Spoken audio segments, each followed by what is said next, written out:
Like lighting a fire, the search for finding one's dream property begins with a single spark.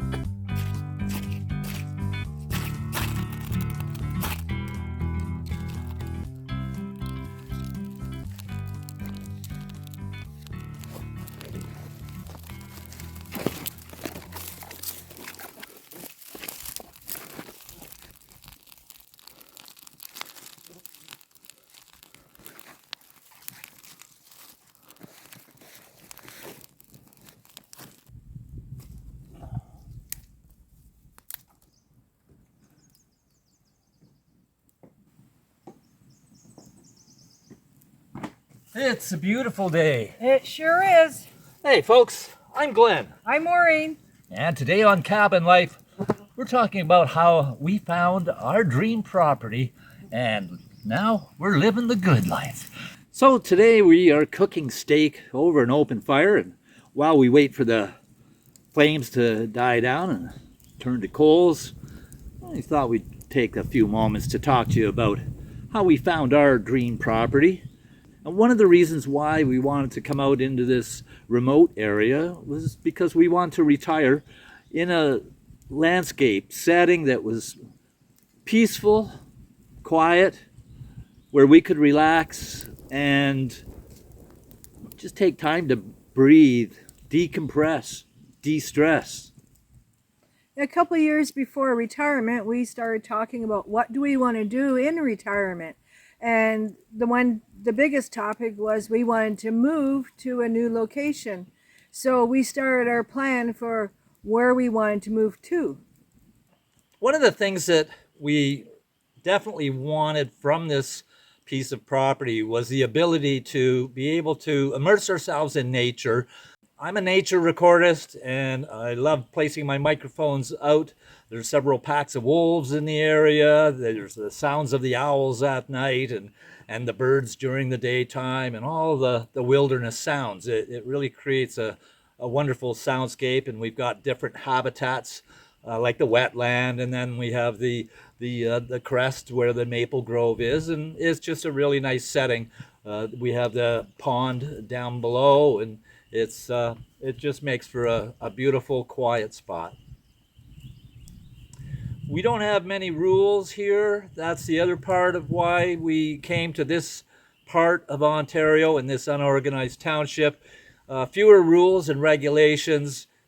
That was part of our looking for our property. Was we researched the areas that we could go to, like the unorganized townships. We had certain distances that we wanted to be from, like the distance from the hospital, the ambulance, shopping, close to the family too. So we were looking at areas that fit all those criteria. And that brought us to this area here because we learned that there were no rules, there wasn't the bylaws and all that. We just need to worry about the landfill site, the roads board, paying our taxes and enjoying our time. So for us, it was a really nice fit, a nice balance between having access to services and her family and whatnot as well, and yet being remote in the solitude that the wilderness provides. We came here in the remote area because we knew we could immerse ourselves in nature. We also knew that there would be certain challenges along the way that a new lifestyle would bring. You know, it comes with that new lifestyle. And it's a simpler lifestyle in many ways, but it's also a little more complicated and hands-on, shall we say. The daily routine is different from what one might be used to, say, in the city. The things that are, required to keep a homestead going, especially if you're off-grid, completely different lifestyle. So for us, it was a lot of work, creating the gardens, built the cabin, and getting the grounds, halfway civilized, trails, that kind of a thing, cutting firewood. It's all part of the routine, and it's simple, but it does take work. But as they say, you use it or lose it, right? When you're talking about the routine, it was a total change of routine for me. things like shopping, going to the doctors, making appointments, a whole different lifestyle change. Like say for the shopping, when I was working, it would just be a case of I got used to the routine of stopping off at the grocery store on the way home. We needed milk or butter or bread or whatever, and just do the shopping in bits and then do a major shopping every 2 weeks or whatever. Coming here, it's such a long drive. It's about 30 minutes to get to a shopping area. So we started developing a habit of going shopping once a month. I tried to build up my grocery list for non-perishables so that I would be able to go for 30 days, at least 30 days with supplies. Because too, when you're remote, you have to worry about the weather, especially in the winter. I also had a love for nature as a child, and we used to go camping all the time, and so many good memories of sitting around the campfire and whatnot. That was one of the things that I was really looking forward to coming here on the land, being able to have a fire pit, not only where we could, gather around and have warmth on a chilly afternoon, that kind of a thing, or for cooking, but also for, in a sense, for entertainment. Since we don't bother with TV, the fire became our entertainment, our cabin television, we call it, right? And the fire is always different each time we have one, and it's nice to be able to stare into the coals and the flames and sit back and reflect, and there's a sense of peace and relaxation that comes with that. And one of the things, like right now, we're waiting for the fire flames to die down so that we can have some coals while we're so that we can have our steak later on and do some cooking over the coals, and that affords us the time to be able to sit and have a nice chat, right? Speaking of the relaxation and looking forward to moving out to these areas so that we can do what we want, we can do what we want when we want, right? Especially being retired now, and that to me, that's like a freedom.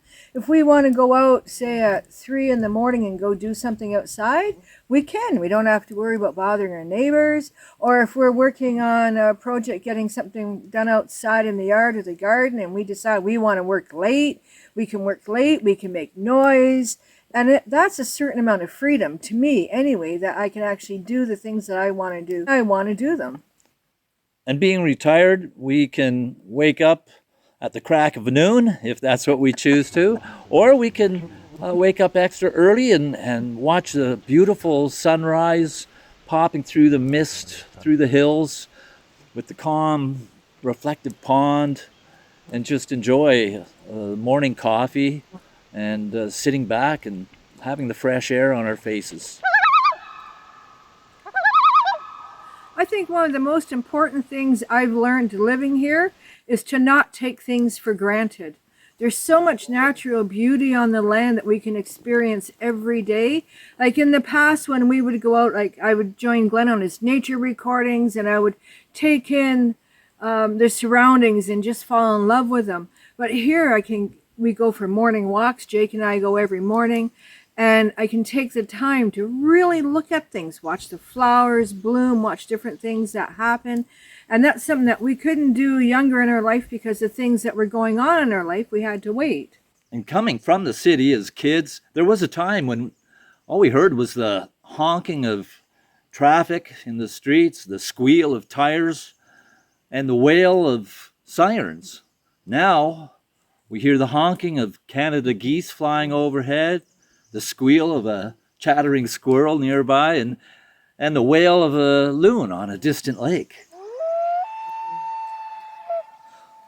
I don't think there's a day goes by that we're either walking around and enjoying the scenery, where you immerse ourselves in nature.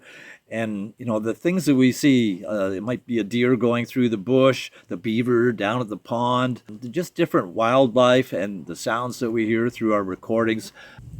And it just makes our experience that much more rewarding and richer for knowing that this property was the one that we were chasing for all along.